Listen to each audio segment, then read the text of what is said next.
April 1975. Saigon was collapsing under chaos. Helicopters roared above the rooftops, smoke rose from the streets, and desperate crowds filled the air with panic. Among the thousands trying to flee was Sergeant Michael Harris, a 27-year-old American soldier caught between duty and heartbreak. In those final days, he wasn't thinking about victory or defeat. He was thinking about the woman he loved, Lan, a Vietnamese nurse who had cared for the wounded. Their connection had grown quietly through months of war, a fragile light amid destruction. When she told him she was expecting their child, he promised he would return for her. But the war ended before he could keep that promise. When the final evacuation came, Michael was ordered to leave immediately. He searched for her in the crowd, but the streets were chaos. There were no more messages, no way to reach her. That night, as his helicopter lifted away from the city, he looked down at a land covered in fire and memory.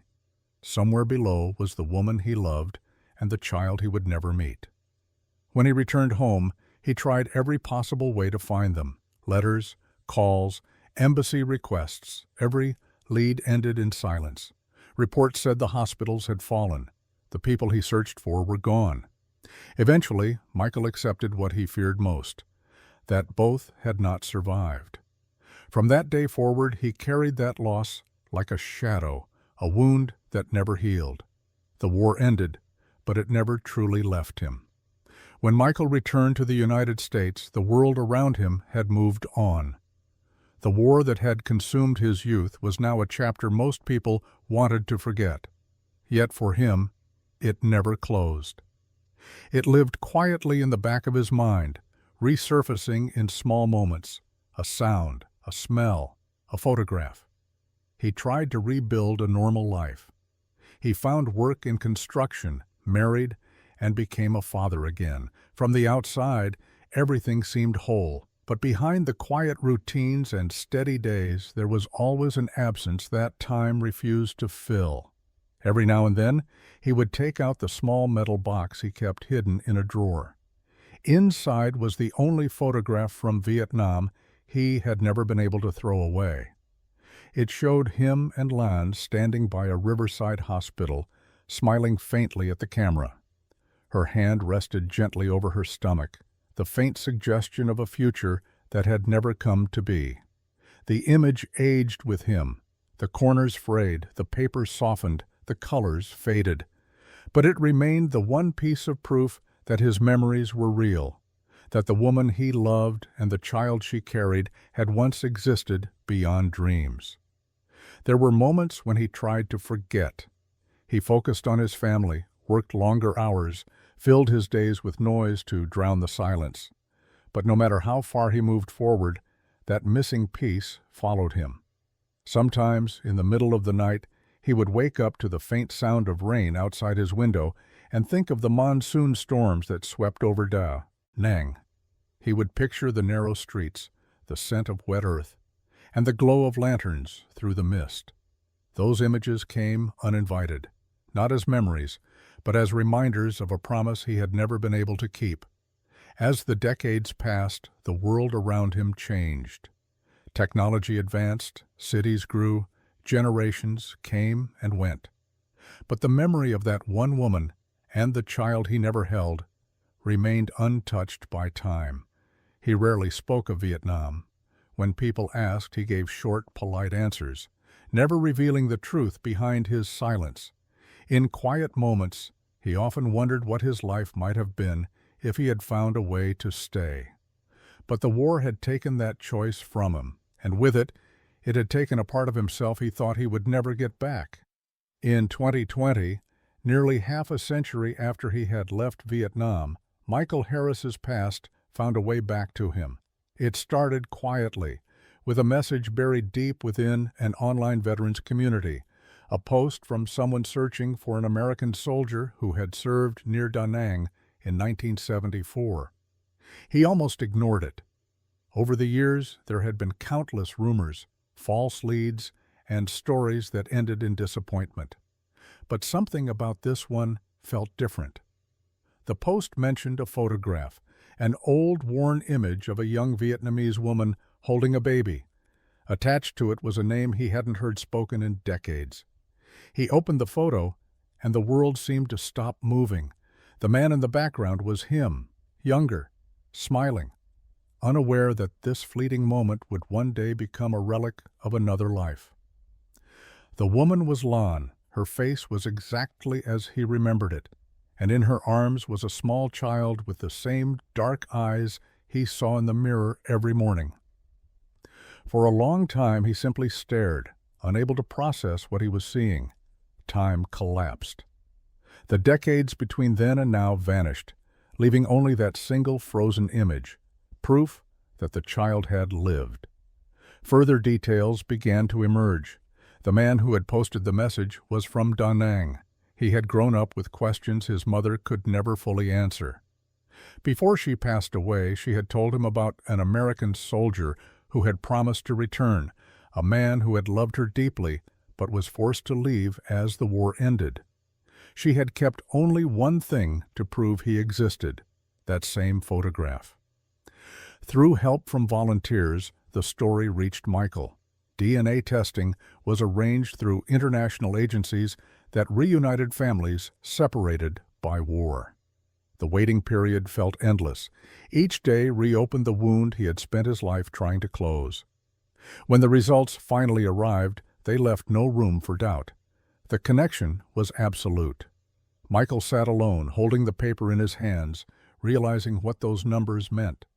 The child he had mourned for 45 years was alive. The life he thought ended in Vietnam had continued without him. In that moment, the silence of nearly half a century broke. It wasn't just news, it was the return of something he had lost long ago, hope. And with that, the impossible no longer seemed distant. The journey back to the country he had fled all those years ago was about to begin. In early 2021, after months of planning and decades of waiting, Michael boarded a plane bound for Vietnam. The same country he had left in fire and fear now shimmered beneath the clouds, calm, rebuilt, alive. He watched through the window as the coastline came into view, the endless stretch of green and gold.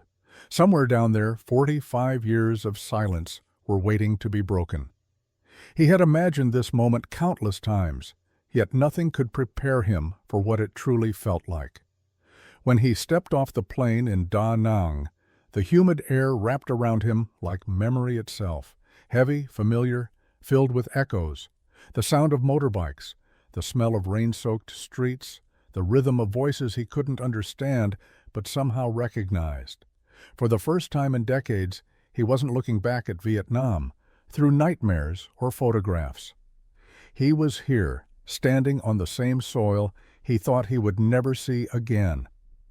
In the arrivals hall, people came and went in waves, holding signs, greeting loved ones, disappearing into crowds.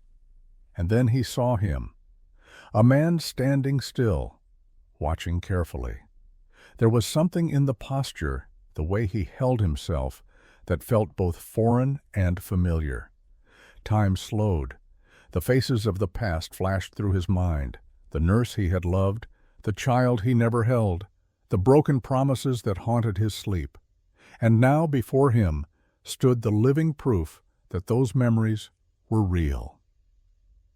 The years between them fell away. The war, the regret, the wondering, all dissolved in that single instant. Two lives, separated by oceans and history, were finally converging. Their meeting was quiet, unhurried. There were no grand gestures, no crowd waiting to witness it, just two men standing in the middle of a busy terminal, facing the truth that had taken a lifetime to find. For Michael, the weight he had carried for 45 years began to lift. The ache that had followed him across continents softened into something unrecognizable, peace. They spent the next days together, not needing to fill the silence with words. Every glance, every gesture, every moment shared between them said more than language ever could. Walking side by side through the streets of Da Nang, Michael noticed how much the world had changed, yet how some things, like love and longing, never really fade. Each step felt like reclaiming a piece of his life that had been frozen in time. By the end of that week, Vietnam no longer felt like the place where he had lost everything. It had become the place where he found what mattered most. Over the next days, Michael met the family he never knew existed, uncles, cousins, and neighbors who spoke of the woman he had loved and the child she had raised through hardship. He visited the small grave where Lan rested, surrounded by flowers and ocean air.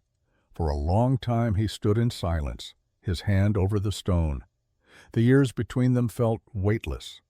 Later, he and his son walked together along the riverbanks where the old photo had been taken decades before. The air smelled of salt and smoke, the same scent he remembered from the war, only this time there was peace. Before leaving Vietnam, he placed the old photograph, the one he had carried for 45 years, in his son's hands. It was no longer a symbol of loss. It was proof that love can survive distance, time, and war. As his plane took off, the coastline faded beneath the clouds. For the first time in his life, he felt complete. The war had taken nearly everything, but it had not taken this final reunion. He left Vietnam believing his son was gone. 45 years later, he returned to find him, and with that, found himself again.